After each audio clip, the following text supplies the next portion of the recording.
Vamos lá? Vamos continuar?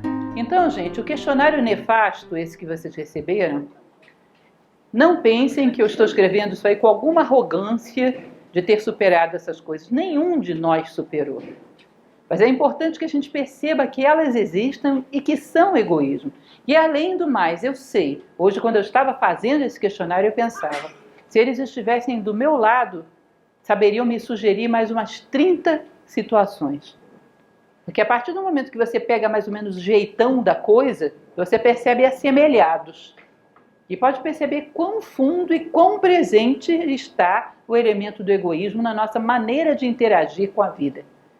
Então leiam com carinho, com cuidado em casa. Não é para dizer eu não tenho ou eu tenho. É óbvio que todos temos. É óbvio que ninguém vai ganhar balinha. Todos temos, inclusive eu mesmo. Mas é para que a gente comece a refletir sobre esses comportamentos. Porque só através de uma reflexão séria podemos começar a virar o jogo. Nós geralmente fazemos essas coisas e nem percebemos que o nome disso é egoísmo. Agora nós demos, como dizia minha avó, demos nome aos bois. São bois agora todos identificados. Podemos começar a dominá-los, a tocar a nossa boiada na direção correta. Tá? Então, leiam e reflitam. Foi feito para isso. Falando sobre a Revolução Francesa, eu brincava com vocês sobre isso, a ideia da igualdade, fraternidade e liberdade tem aí uns pequenos batimentos filosóficos nessa junção desses três valores. Em primeiro lugar, como eu falava para vocês, a igualdade. Aristóteles dizia que a igualdade não existe porque não existem iguais. Nem as folhas de uma árvore, se você arrancar duas, você não vai encontrar duas iguais. A fraternidade consiste em combinar os seres da maneira como eles são. Já falamos, fraternidade presume identidade, presume conhecer e respeitar a si próprio. Igualdade é massificação. Ela não existe nem é desejável. Querer reduzir todo mundo a um perfil igual, você vai fazer com que todos fiquem infelizes. Porque vai castrar todas as particularidades da identidade de cada um. Cada ser humano é um mistério, único e irrepetível. Tá? Então, igualdade não existe. E liberdade? Liberdade consiste exatamente em ser responsável o suficiente em relação à vida, para que o teu ato livre seja um ato construtivo. Não há nada pior do que uma pessoa irresponsável livre. Ela já está prisioneira dessa própria ignorância e da sua irresponsabilidade. A liberdade, entre aspas, passa a ser licenciosidade, para sair atropelando o respeito, a dignidade própria e alheia. Então, na verdade, nós podemos dizer que a Revolução Francesa poderia ter dito só fraternidade, que estava de bom tamanho. Porque a fraternidade engloba a verdadeira liberdade e a fraternidade engloba a harmonia, que é muito melhor do que a igualdade. Né? Então, um homem fraterno é responsável o suficiente para ser livre e é igual a si próprio o suficiente para respeitar as diferenças. Não é interessante isso? Fraternidade garante harmonia e não igualdade e a verdadeira liberdade. Liberdade para construir, liberdade para ser, liberdade para somar. Continuando, então, vamos falar um pouquinho sobre o egoísmo, a contraparte. Começar a entrar um pouco nas características dele. Helena Blavatsky, ela costumava falar essa frase aí que eu acho muito bonita. Todo aquele que é profundo é fraterno. Sabe que é verdade isso? Todo mundo que conhece profundamente a si próprio, conhece a raiz da vida e encontra essa raiz nos outros. E quem não é profundo em relação a si mesmo, não será profundo em relação a ninguém. E qual será a relação dele com os outros? Uma pessoa superficial, como é que ela se relaciona com os outros? Ela os usa. Todo mundo vira matéria-prima para a realização dos seus interesses pessoais. Ele não estabelece laços profundos com ninguém, se em primeiro lugar não estabelece laços profundos consigo mesmo. E a partir do momento que ele vai fundo em si próprio e encontra a raiz da vida, ele vai reconhecê-la em todos os demais. Oh, que bonito, que poético, que jogo de palavras. Simplificando bem a história. Procure uma pessoa profunda e você vai encontrar uma pessoa fraterna de quebra. Procure na história. Procure em qualquer lugar uma pessoa profunda e você vai encontrar uma pessoa fraterna. Vocês conhecem alguma exceção? Alguém que tivesse profundidade, sabedoria, autoconhecimento profundo e que não fosse fraterno? Conhecem alguma? Eu acho que não existe, viu? Eu desconfio que não existe. Então, uma outra discussão que a gente vai desenvolver aqui, que é uma coisa bastante difícil nos nossos dias. Alguém ainda há pouco me falou que essa palestra estava forte, vai ficar mais forte agora. Sabe por quê? Nós vivemos um momento sombrio por causa de uma mentira entre muitas outras. Poderia chamar isso dos mitos, no sentido pejorativo, os mitos do século XXI. Um deles é que todo mundo explora todo mundo e que nós temos que ficar a vida inteira nos cuidando para não sermos explorados.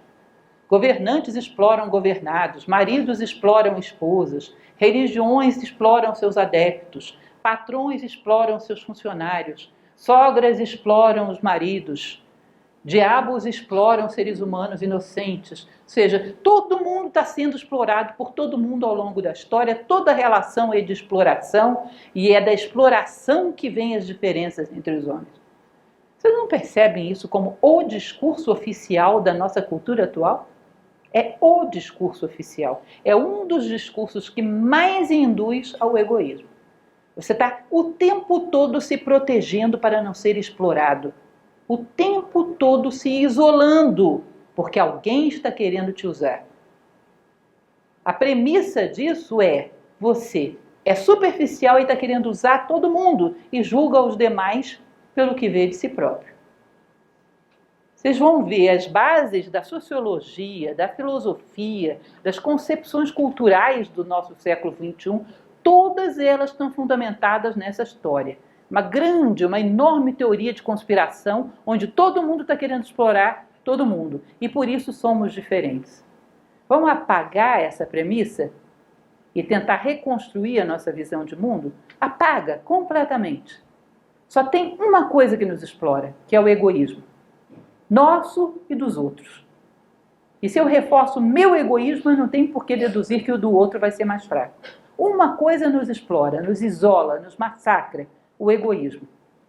Fora isso, nada nem ninguém. O que nos diferencia não é a exploração. O que nos diferencia é a nossa necessidade de experiência, que é diferenciada, nos leva para direções diferentes. Não necessariamente, não de forma alguma melhores nem piores, diferentes simplesmente. E as escolhas que fazemos, de acordo com a nossa necessidade de experiência, vão enlaçando causas e efeitos. Isso vai gerando em cada um de nós um destino diferenciado, de acordo com a nossa necessidade de experiência. Nós não somos o que somos, nem passamos pelo que passamos porque somos explorados, mas porque viemos ao mundo para crescer. O sentido da existência humana é viver uma série de obstáculos, superá-los como se supera um degrau, para que a nossa consciência chegue mais próximo da plenitude da condição humana, chegue mais próxima da plenitude da condição humana. Então, sabe o que é uma boa vida? É uma vida onde o cidadão está crescendo como ser humano.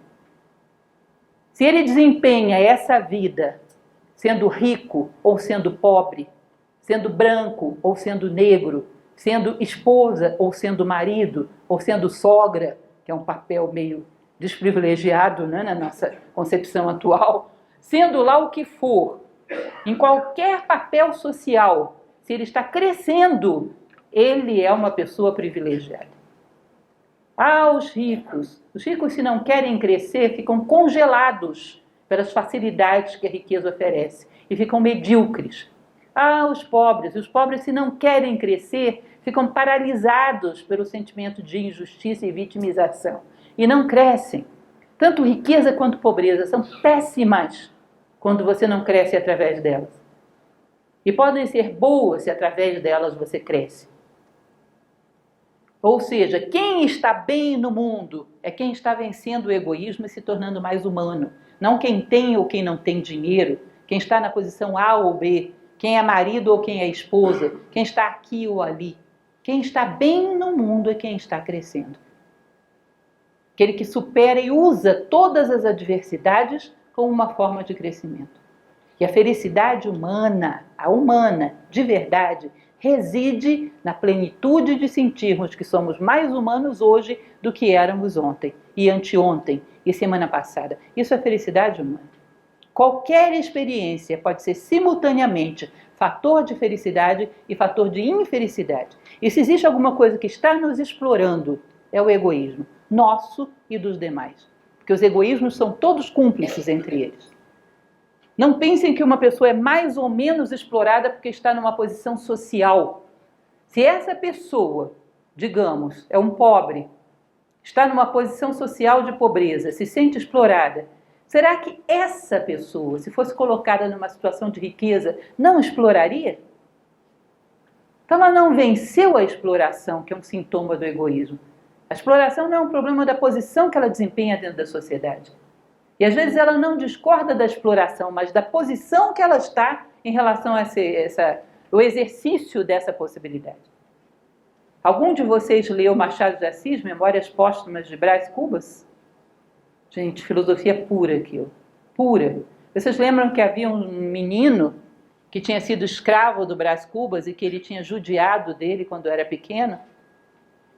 Que mais velho, adulto, recebeu a alforria, e um belo dia Brás Cubas estava pela rua e vê esse ex-escravo dele massacrando um menino escravo, dando chicotadas no meio da rua, e ele faz uma reflexão sobre isso. Ele não era contra a escravidão, ele era contra o papel que ele ocupava nessa relação. Ou seja, se ele continua vítima do egoísmo humano, ele continua sendo escravo. Esteja de um lado ou esteja do outro. A única coisa que de fato nos escraviza é o egoísmo. Nos impede de penetrarmos em nós mesmos, de penetrarmos profundamente na vida, de ocuparmos o nosso lugar no mundo. Vamos acabar com esse vício da vitimização. A vitimização, a teoria da conspiração, a ideia de que estamos eternamente sendo explorados, isso é preconceito. É preconceito. Você preconceituou que uma pessoa que tem pouco dinheiro é um explorado. Não necessariamente. Você preconceituou que uma pessoa que tem posses materiais é um desonesto. Não necessariamente. Não são essas condições que são suficientes para julgar um homem. Isso é infantil. Isso é psicologia de telenovela. É maniqueísmo barato. Uns são bonzinhos e outros são ruinzinhos. Nós somos todos mistura de um e do outro. Mistura de luz e de treva, mistura da vontade de ser fraternos com o poder de um egoísmo que foi alimentado desmesuradamente pela vida fora. Parem com esse simplismo, parem de julgar os seres humanos por tão pouco, não sejam tão superficiais, aliás, não julguem o ser humano. O ser humano é um mistério, conformem-se de conhecer mais profundamente o pouco que conhecemos, e partir desse pouco, ao invés de querer presumir aquilo que não vemos. Nós vivemos uma sociedade que classifica o homem psicologicamente, sociologicamente, filosoficamente, por papéis sociais, por comportamentos externos, por superficialidades. Esqueçam, o jogo é simples, é o quanto vencemos o egoísmo. Isso faz com que sejamos mais privilegiados, mais felizes, mais realizados. Caso contrário, mais derrotados, mais infelizes, mais fracassados. Seja lá qual for a circunstância em que você vive. Reitero com vocês uma observação que fiz no último curso, de um livro que li há alguns anos, que me surpreendeu bastante, que hoje, inclusive, esse personagem está faz bastante sucesso, bastante reconhecido, que é um monge budista chamado Matia Ricard, que se tornou secretário do Dalai Lama. Lembram dessa história? Alguns anos atrás, na minha mão, caiu um livro chamado O Monge e o Filósofo, que era a história de Matia Ricard. Ele era simplesmente filho de um dos maiores filósofos da França, de maior evidência, um intelectual muito reconhecido. E ele viveu no meio disso, no meio da fama, da evidência intelectual. Seu pai, muito orgulhoso, queria mandá-lo para os Estados Unidos para fazer mestrado e doutorado, mas ele pediu, como presente de aprovação dele, de formatura, poder passear pelo interior do Tibete, um pedido bastante estranho que marcou a sua vida. Ele chegou no interior do Tibete e encontrou um monge muito simples, que vivia solitário, e ele percebeu que aquele era o homem mais sábio que ele já tinha conhecido em toda a sua vida, mais virtuoso, que mais vivia valores na prática. Ele nunca tinha conhecido um ser humano daquele tipo. Resultado, resolveu abandonar toda a carreira acadêmica e efervescência cultural da casa do seu pai em Paris para virar auxiliar do monge tibetano, sem nenhuma formação escolar, mas um sábio. Isso fez com que o pai rompesse com ele, não me recordo exatamente, mas por mais de uma década. E, curiosamente, o pai já idoso, um jornalista, resolveu promover a reaproximação dos dois. Fez um encontro, que eu não me recordo exatamente onde foi, mas levou o pai de Mathieu Ricard ao encontro deles. E esse livro narra um pouco dessa conversa entre os dois, gente.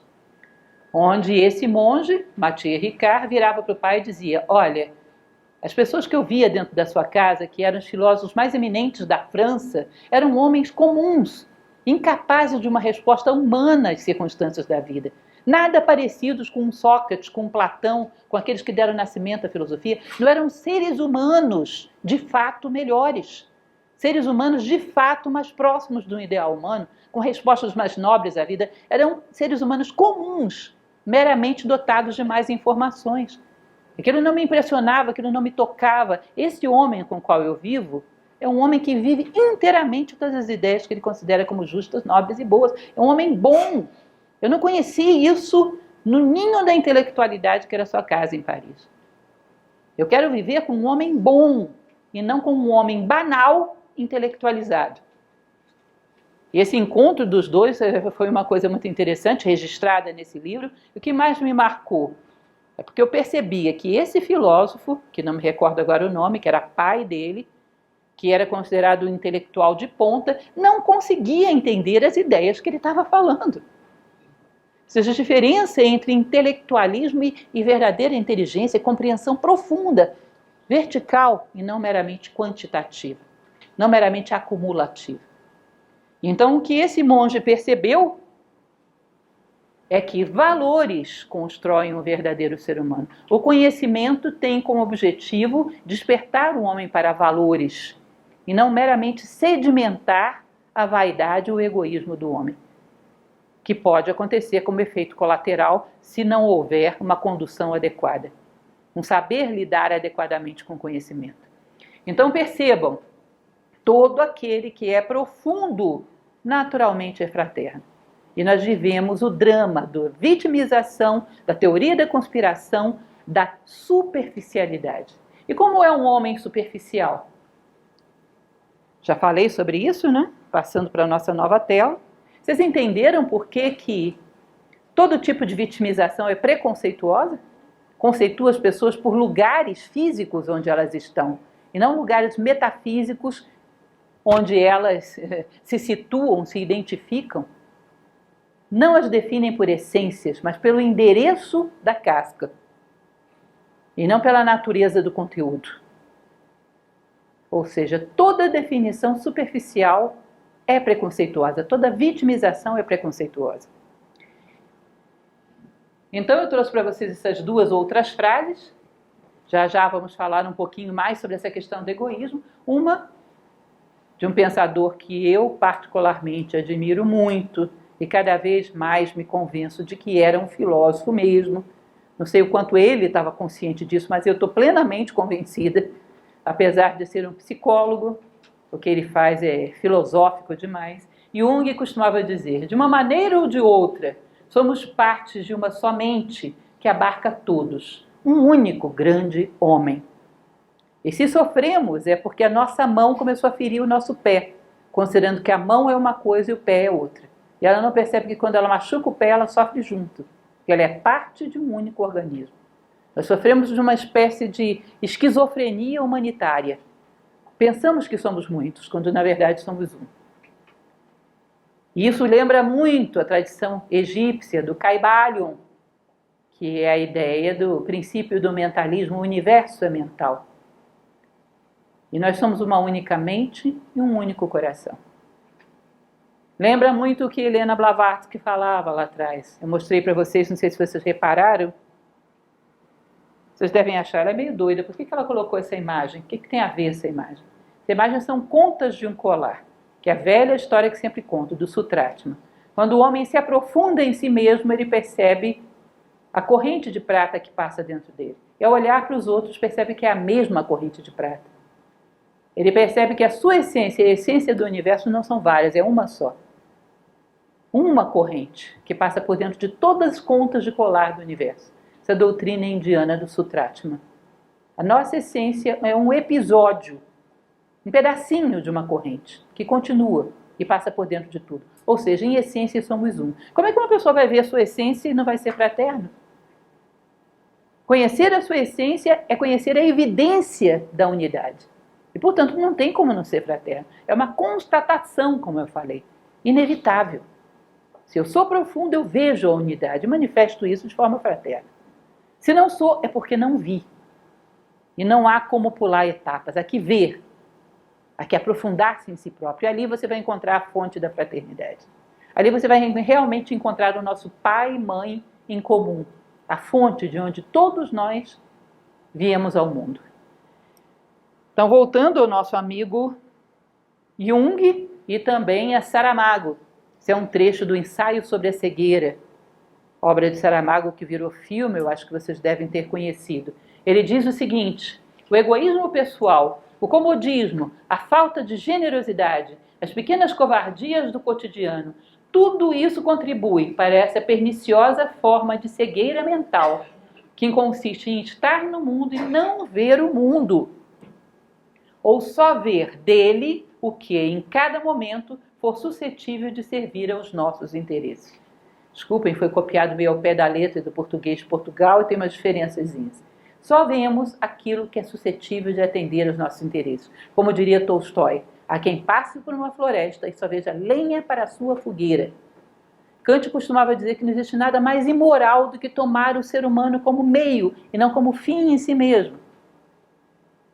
Ou seja, o ser humano como meio para me proporcionar conforto, sentimento de autoestima, sentimento de importância, tem alguém olhando para mim, meio para me proporcionar algum grau de prazer, e não fim em si mesmo. Você imagina uma pessoa que tem uma mentalidade dessa, pode desenvolver laços de verdadeiro amor?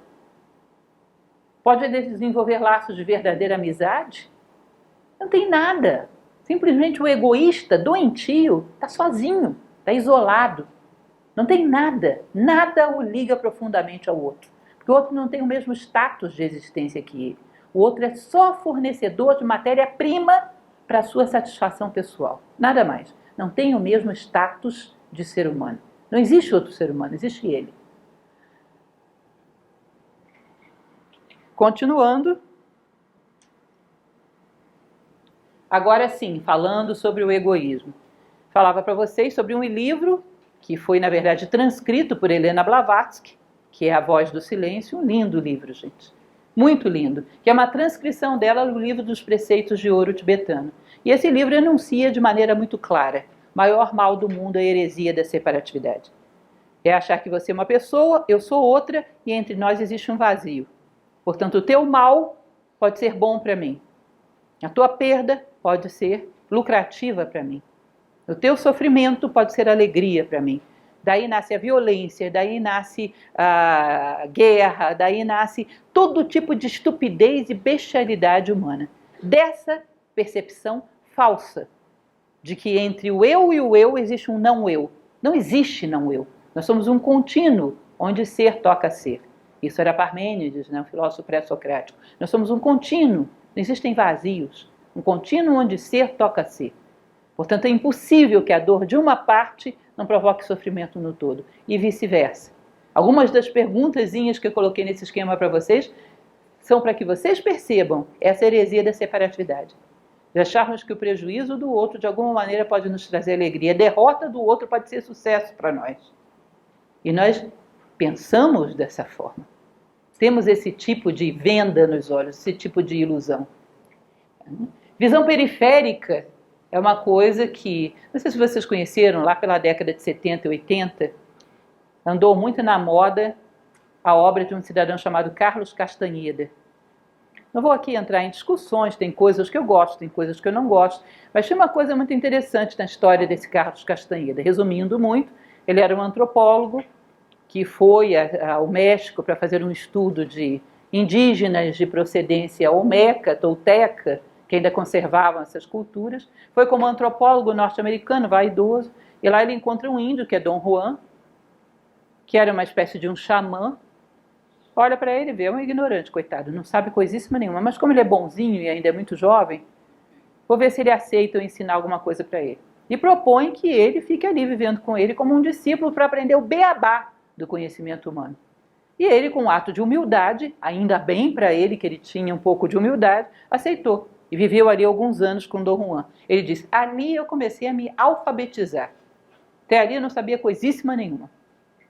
O que eu estou querendo dizer dessa história toda? Eu não vou entrar em detalhes sobre a obra de Castanheda, mas tem um ponto aí que eu me lembro que eu achei muito interessante. Tem uma época que Castanheda, ele vive passando exercícios, Dom Juan, para Castanheda, muito jovem, para provocar nele certas percepções. Dom Juan pede a ele que passe um dia inteiro, ao invés de olhar para os objetos, toda vez que você foca, sei lá, janela, não, eu olho para o intervalo entre uma janela e outra. Eu foco, quadro, não, eu olho para o intervalo entre um quadro e outro. É aquilo que ele chamava de visão periférica. Não focar em objetos isolados. Quando a minha vista bate, olhar para o intervalo. Porque ele queria que um dia inteiro fazendo isso, metodicamente, procurando os intervalos, ele percebesse que os intervalos não existiam. Que nós temos uma concepção equivocada de que na periferia das coisas existe vazio, que não existe vazio, que tudo é contínuo. Então, quando ele deslocava o olhar de uma janela para o intervalo, ele percebia que o intervalo não é um vazio, ele é uma coisa. Entre as coisas existem seres, tudo está comunicado. Ele disse que isso, um dia inteiro, Castanheda conta, um dia inteiro fazendo isso, no final do dia, ele estava com sintomas de labirintite, ele não se aguentava em pé, começou a ter ânsia de vômito, perdeu referência de onde era o chão, de onde era o telhado, de onde eram as paredes.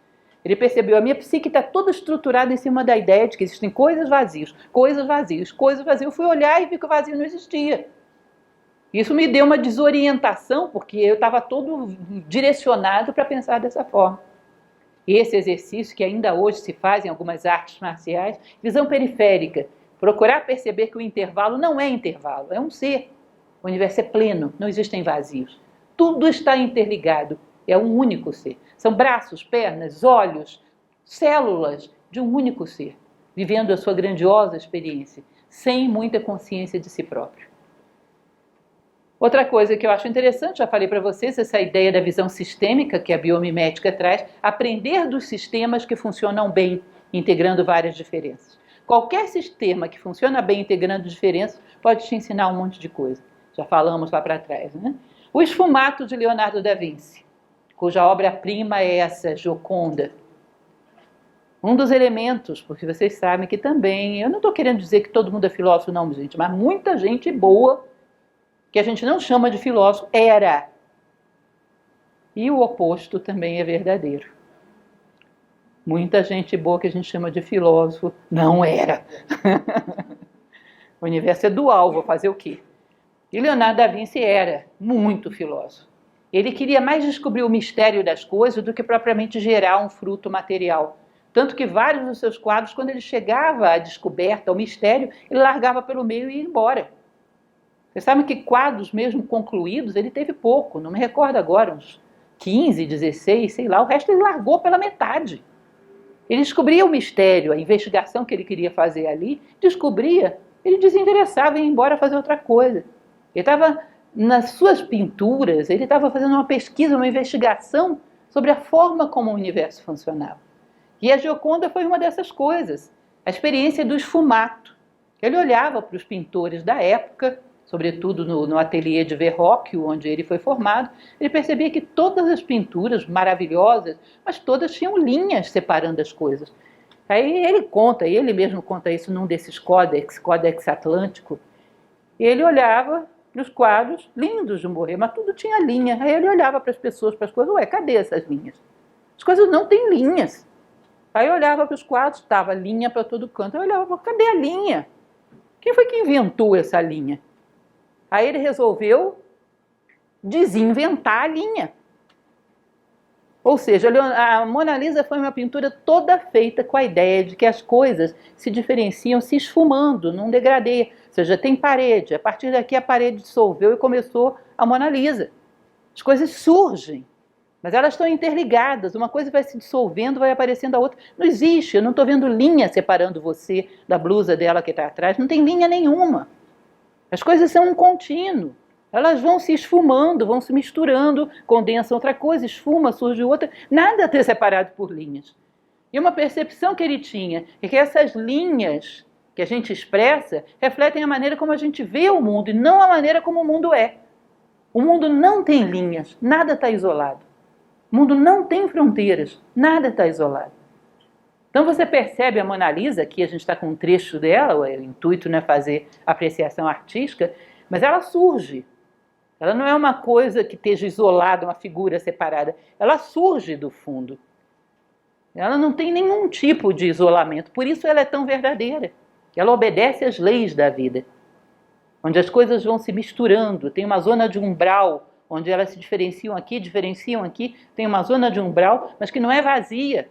É um momento onde as coisas vão transitando de uma diferenciação para outra. Nada está isolado de nada. Ou seja, você olha para a Mona Lisa, você está vendo isso. Você olha para as pessoas à tua volta, você está vendo isso, mas a nossa mente decodifica. Linha. Se eu pedir para vocês desenharem o companheiro que está do seu lado, você vai fazer uma bolinha e vai colocar as coisas lá dentro do rosto. Não tem essa linha da bolinha, não existe. Mas nós pensamos no mundo todo dividido por linhas e expressamos isso. Foi a grande sacada de Leonardo da Vinci, que fez uma das coisas que fizeram dele e que demonstram o quão gênio ele era. O egocentrismo, nós percebemos que é algo que é bastante natural e de se esperar numa criança muito pequena. A criança nasce e a sua mãe é o mundo dela. Então ela quer que a mãe seja exclusivamente em função dela. Ela necessita que as coisas gravitem em torno dela. Chega a infância, ela polariza a atenção dos pais, dos familiares à volta dela. Chega um determinado momento na adolescência que já era para superar isso, nós reforçamos isso. Ele começa a achar que toda a sociedade gravita em torno dele, para lhe dar prazer, para lhe dar diversão, para lhe dar aventura. E não para a coisa. Não se limita a uma idade da vida.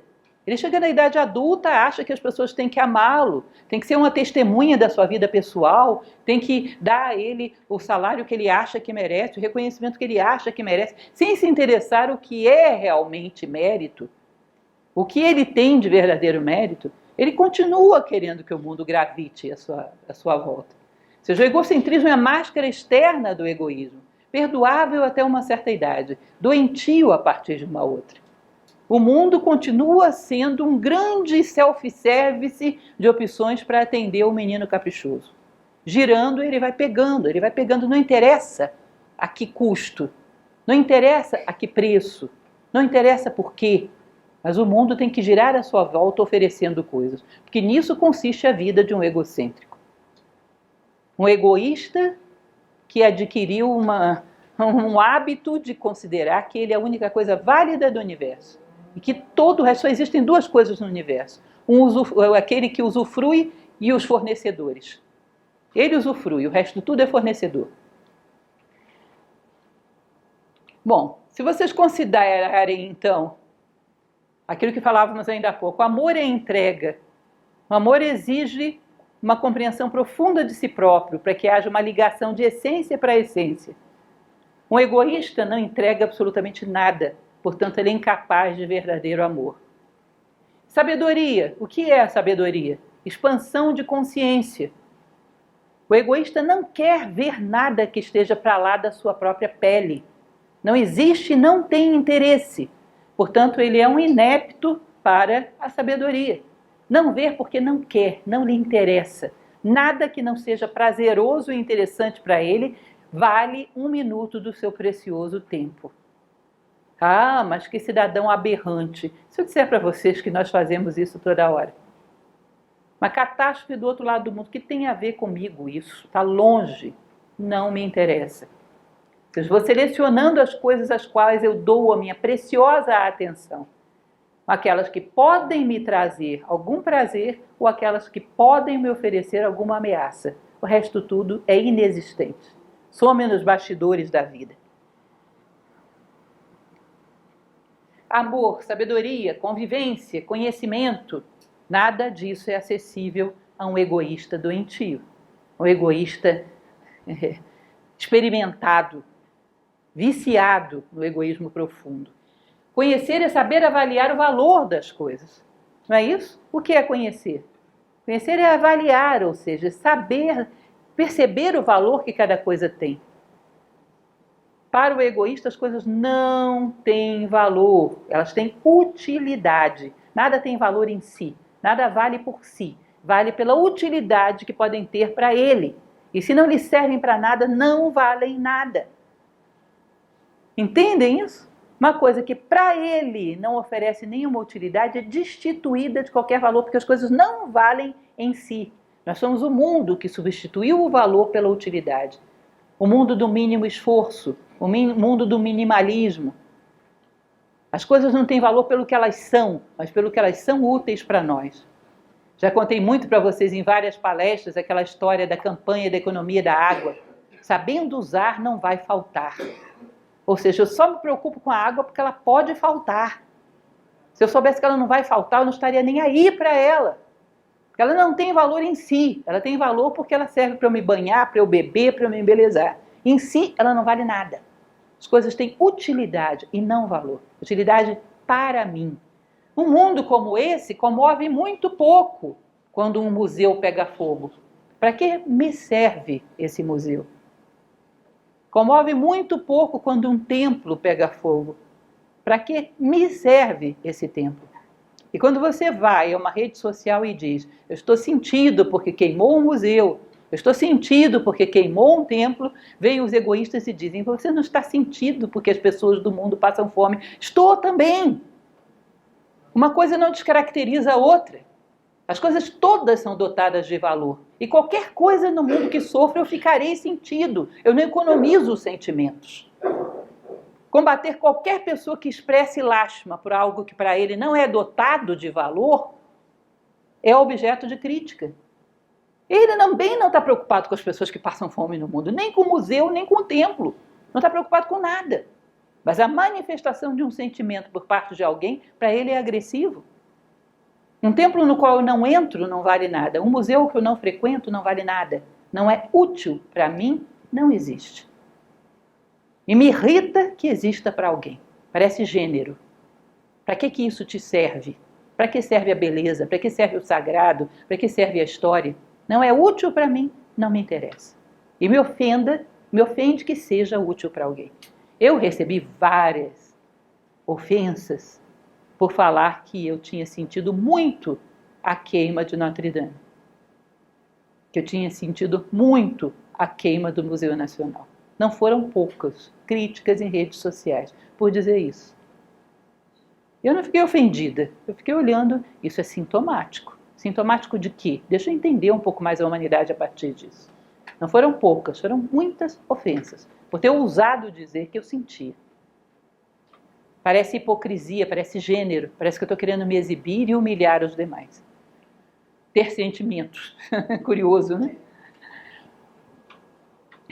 Na convivência também é impossível que ele desenvolva uma convivência muito sadia. Platão tem um diálogo que é chamado O Político, onde ele diz que os homens parecem certas aves que são os grous.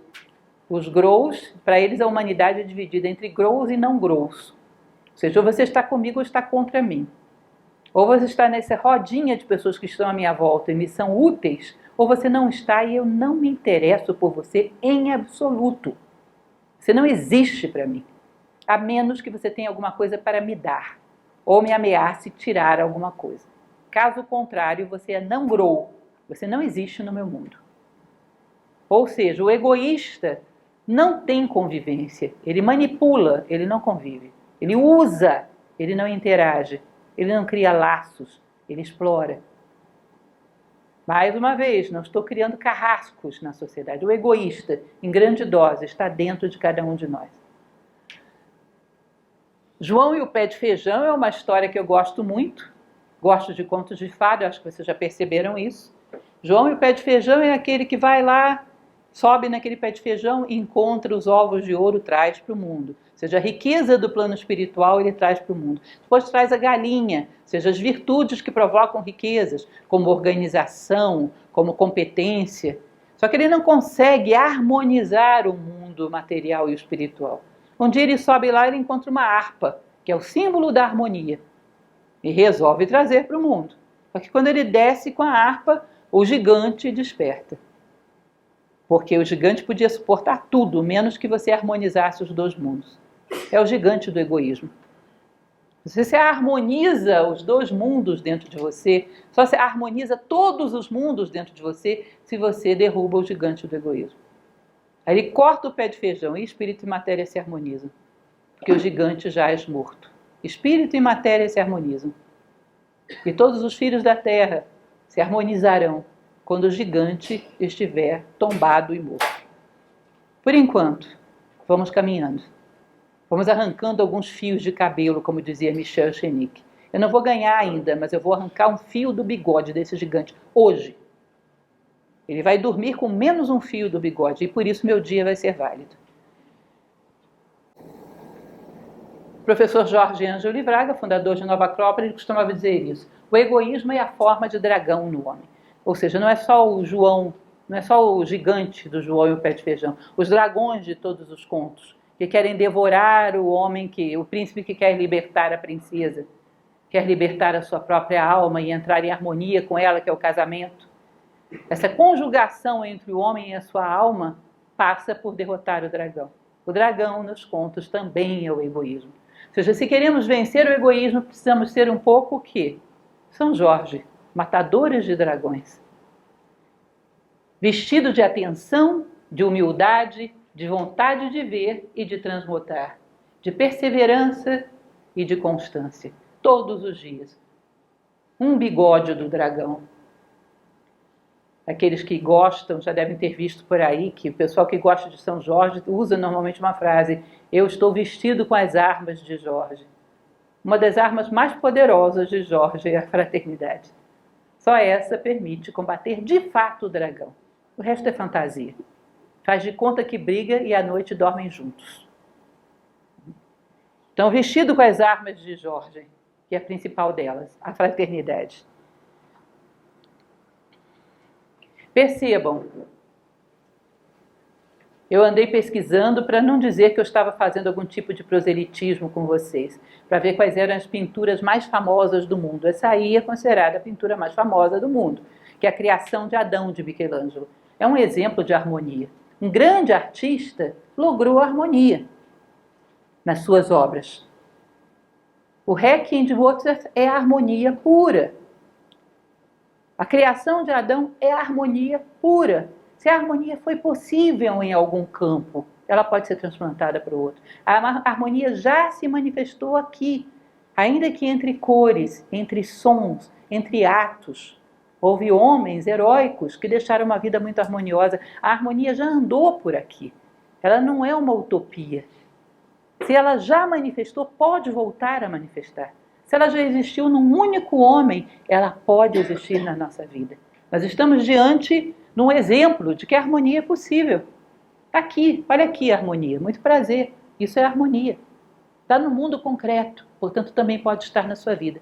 Se ela já esteve em alguma criação humana, ela pode estar também na criação que fazemos diariamente da nossa vida humana. E ela já esteve. Toda grande obra, toda grande vida, tudo aquilo que é belo, nobre, justo, bom, é uma prova de que a harmonia já andou por essa terra algum dia. Portanto, ela pode voltar a andar. A hora que você se dispuser a construí-la dentro da tua vida. Com atenção, com perseverança, com constância, usando as armas de Jorge. Se um homem já venceu o egoísmo, é sinal de que a vitória é possível. E já houve alguns homens que venceram o egoísmo. Coloquei para vocês aqui uma imagem que é do Bhagavad Gita hindu, que nada mais é do que um príncipe lutando contra um exército inimigo, os príncipes Pandavas lutando contra os príncipes Kauravas, comandados por esse príncipe, que é Arjuna, comandado ele por Krishna, que é um ser divino na tradição indiana. Comandado pelo divino, o homem derrota o seu egoísmo, derrota os seus defeitos. Simbolicamente é isso que essa obra está dizendo. Alguém já venceu. Lá na frente, quando termina esse clássico indiano que é o Bhagavad Gita, vem o Uttara Gita, que é a continuação da história, diz: sempre que duvidares de que podes ser vitorioso, sempre que te sentires acossado pelos teus inimigos, sempre que temeres a derrota, olha no horizonte e verás Arjuna, príncipe entre os homens, de pé sobre a montanha dos seus inimigos derrotados. Sabe o que significa essa mensagem? Arjuna venceu e ele era um homem. Então esse potencial existe dentro de você. Alguém já venceu, então dá. Sabe quando a gente é pequeno, que os nossos pais entram na piscina primeiro que a gente e dizem: vem que dá pé, olha aqui, é rasinho.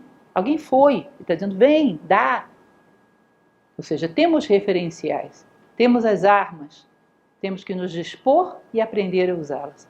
Alguém já foi e deu. Ou seja, isso é uma possibilidade real da condição humana. E por fim, já concluindo, se aprendemos a ouvir nosso próprio coração, temos uma boa bússola para nos sinalizar o que devemos promover e o que devemos abolir rumo à fraternidade.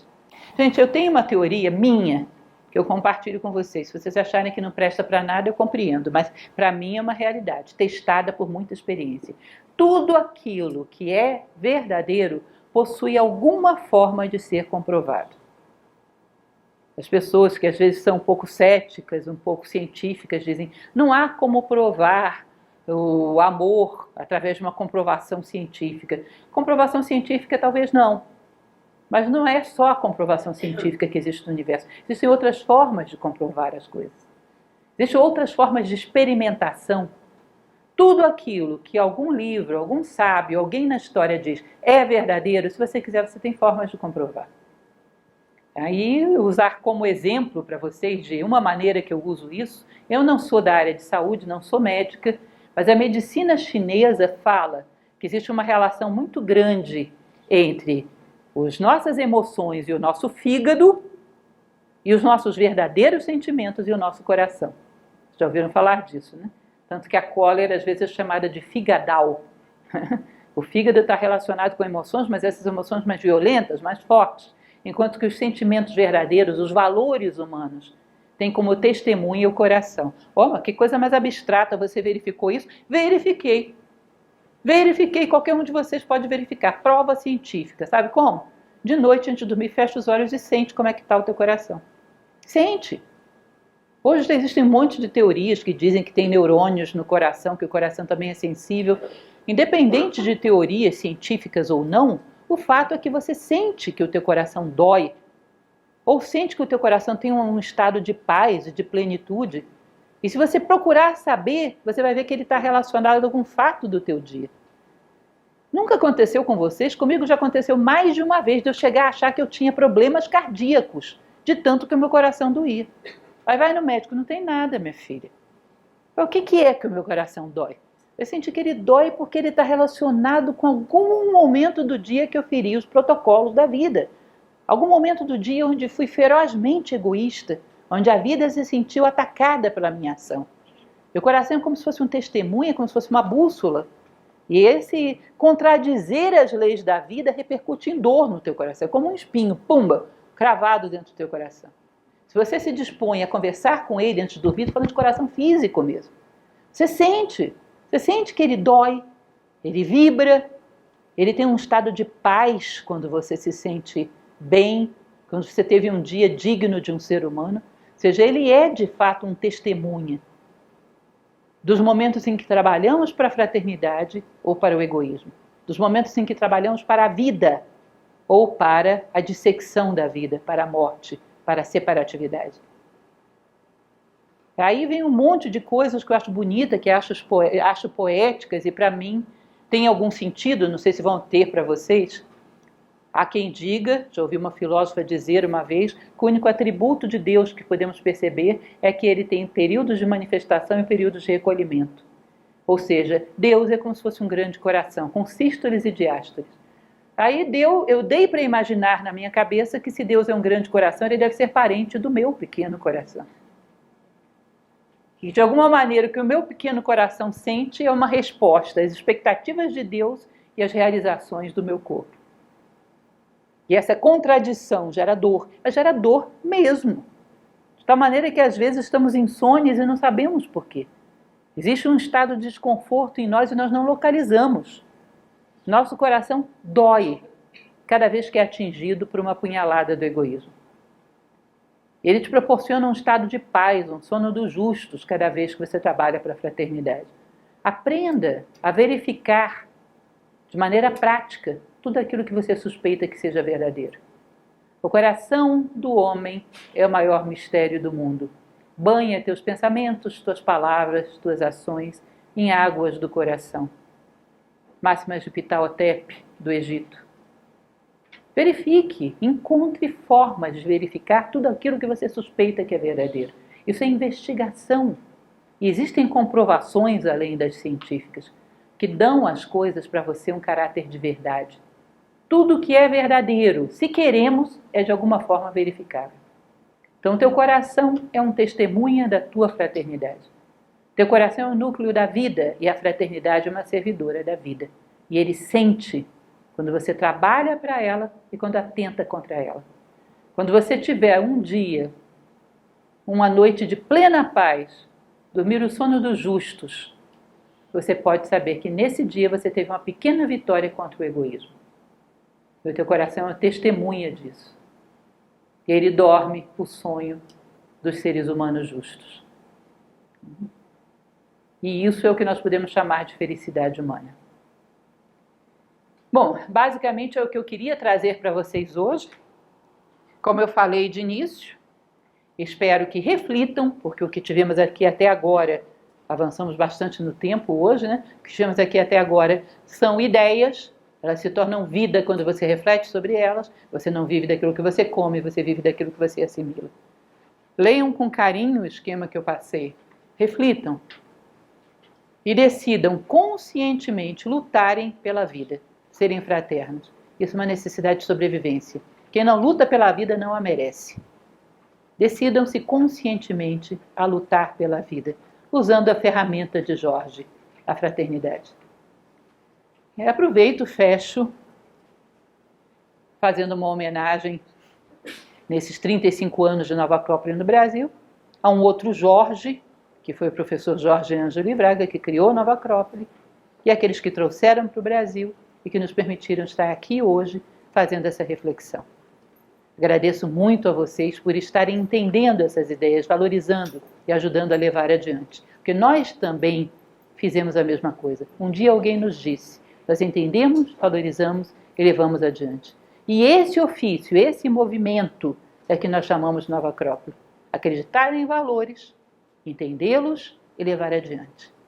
Quando fazem isso, já estão fazendo filosofia, independente de títulos. Muito obrigada e boa noite.